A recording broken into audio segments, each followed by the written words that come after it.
What you gain and lose as you get older. Everything changes. If we only dwell on the past and cling to what's gone, we're bound to suffer.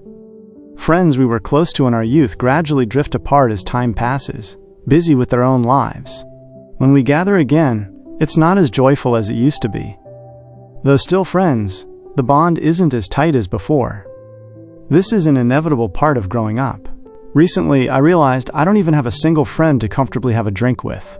I get annoyed by some people for no reason, have headaches because someone is too stubborn, and get tired because someone else won't compromise.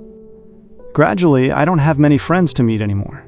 Before, if I went back to my hometown, I'd usually meet 5 friends, but now only 1 or 2 show up to gatherings. Even they seem to come out of obligation. This is the lament of a young man just over 30.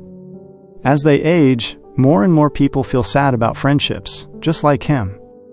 They're sad because friendships aren't what they used to be. My friends have become so selfish. When we were in school, friends were the best. We'd do everything and confide everything in them, especially things we couldn't tell our parents. Because of that, we often trusted and relied on friends more than our parents. When we were young, we depended on our parents. In school, we relied on friends. When we started noticing the opposite sex, we began dating. And when we entered society, we built professional relationships with colleagues. All of this happens very naturally, but to be sad, just because of these changes, means we're still stuck in our adolescent mindset, still immersed in the romance of that age. After getting married, meetings with friends will become less frequent.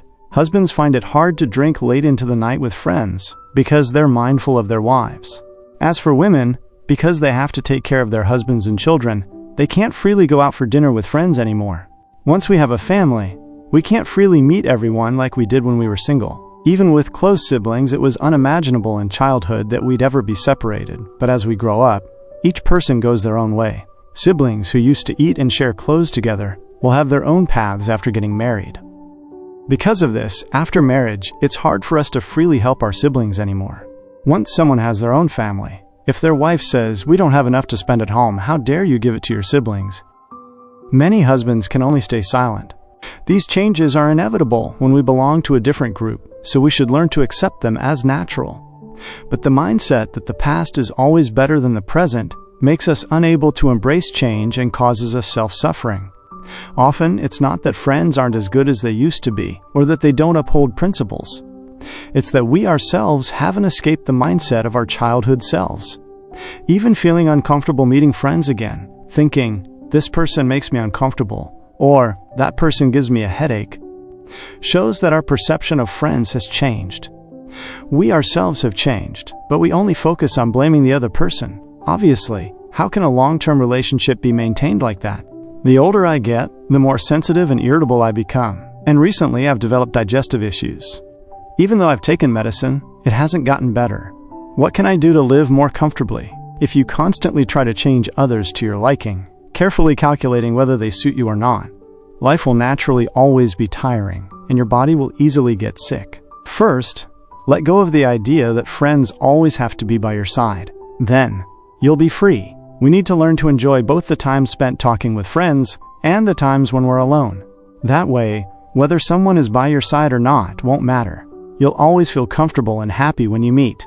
There's a saying, "Don't block destiny from coming, don't cling to destiny when it leaves." This doesn't mean acting carelessly with relationships, but advises us to naturally welcome the relationships that come to us, and also not to desperately hold on when a relationship has changed, not to regret endlessly when someone has to leave, and not to be too stubborn about anything. Only then can we build good relationships. Only then can we meet new people. Not understanding makes our hearts restless. Understanding helps our hearts feel at peace. When we like someone, we feel happy. When we dislike someone, we suffer. If we live negatively for too long, we tend to cling to our own thoughts rather than trying to understand others' perspectives. Because of this, we also get used to complaining and disliking rather than forgiving and loving. In such moments, it's best to reflect and examine ourselves. I dislike that person because they don't suit me. I complain because that person isn't by my side.